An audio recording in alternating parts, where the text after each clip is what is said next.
Yes. Thank you, John. Republican presidential candidate, former Arkansas Governor Asa Hutchinson joining us here. And sir, thank you for your patience. You've been sitting us throughout that briefing. You and I have been chatting while that's been happening. A remarkable moment when the president's press secretary wouldn't even commit to the president supporting any kind of spending caps. OK, aside from anything that gets done with the debt, does he support any spending caps? That was very telling. It was extraordinary. And I did sit there and listen to this White House briefing, which was not any new information. But to have a hard line is unreasonable in these circumstances. You take any two business people in America that have a dispute, you put them in the same room together, they're going to come out and they're going to resolve this very quickly. All we need is a framework as to how to reduce federal spending in the future, which is an extraordinary national challenge for us.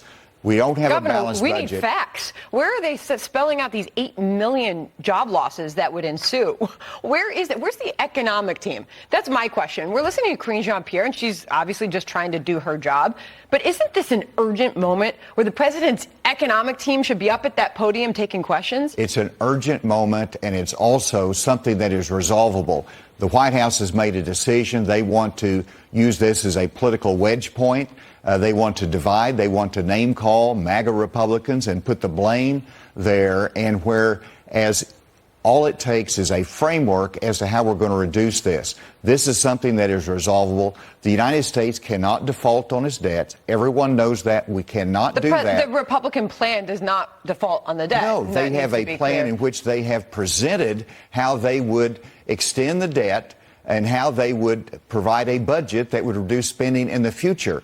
The House has done a job there, and now the Senate will engage on this, but the president has to meet them in order to resolve this and to give other nations confidence that we're going to continue fulfilling our obligations as a nation. Yeah, well, I also just want to note, Jackie Heinrich was in the front row there, had her hand up the whole time. She was not called on. There's 22 empty seats in that room. They're banning a New York Post reporter. They're limiting the questions this White House is getting on this, attacking the MAGA Republicans without defining exactly what that is. You've even got Democrats like Joe Manchin saying this is not practical, not rational. That huge meeting's happening at 4 o'clock today. Can I get a final thought on you running for president? It's a long shot.